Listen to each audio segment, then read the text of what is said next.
Hey guys, Budo Jake here. My friend Dane is going to help me out today showing you a couple ways to attack the turtle.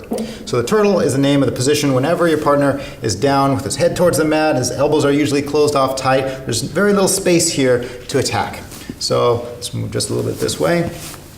Whenever your partner is in this position, to create some space, I'm going to bring my knee onto the point of his elbow. I'm going to slide my knee down his thigh, opening his arm up. Now if his arm is open like this, I'm going to step right in between his ear and his wrist and slide that leg back, and now I'm going to pass it off to the other leg. So that pass is a little bit tricky. We're here, I'm sliding it back, passing it off, and now I'm raising this heel up. My heel is raised, so if he tries to free this arm, now it's stuck. Now this arm is going to reach through to the other side and grab his wrist. And now I'm going to dive over this shoulder, the shoulder that's closer to your partner's hips. I'm going to do a forward roll, ending up in the crucifix position.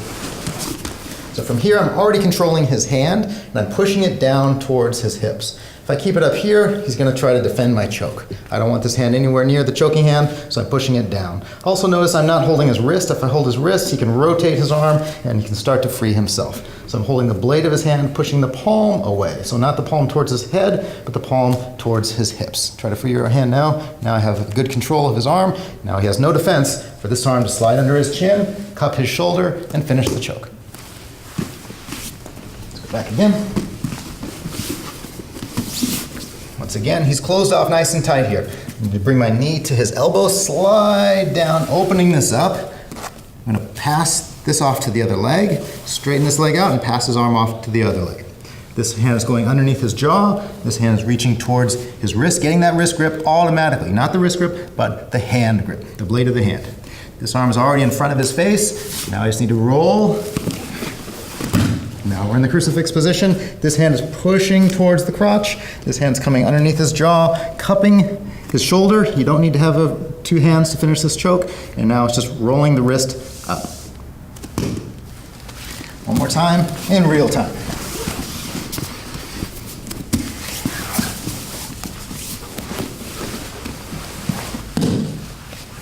So that's one way to attack the turtle. Now let's take a look at another way.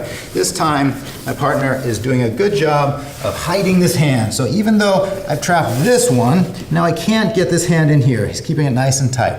If I roll from here like I did before, even with this hand in front of his jaw, he turns towards me, and now he's on top, and I'm on the bottom. So it's important when we roll for a crucifix that we have control of both arms. So once again, I come here, pass this arm to the back leg, but I'm not getting control of this arm.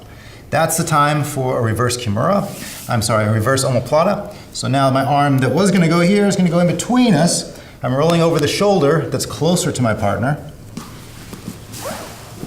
He rolls with me. I stop him from getting up. This is a race. If he comes up before me, again, he's on top, I'm on the bottom.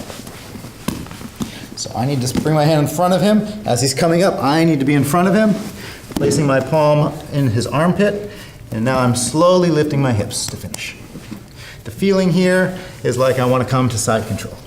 You won't get there, but just this motion of dragging your bottom leg will cause the submission.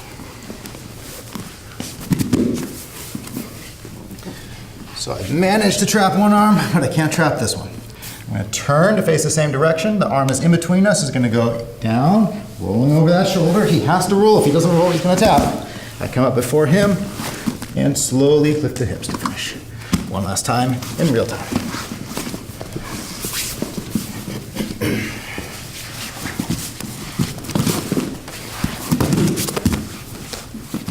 So there you go, guys. A couple ways to attack the turtle. And if you master these attacks, you'll be ahead of your partner. Turtle attacks are not something that's really common. Crucifix is, while it's a dominant position, it's not a position that you get points for in a standard jiu-jitsu competition. So not a lot of people practice the attacks and the defenses from it. So if you practice it, you'll be one step ahead of your partner. Good luck, guys.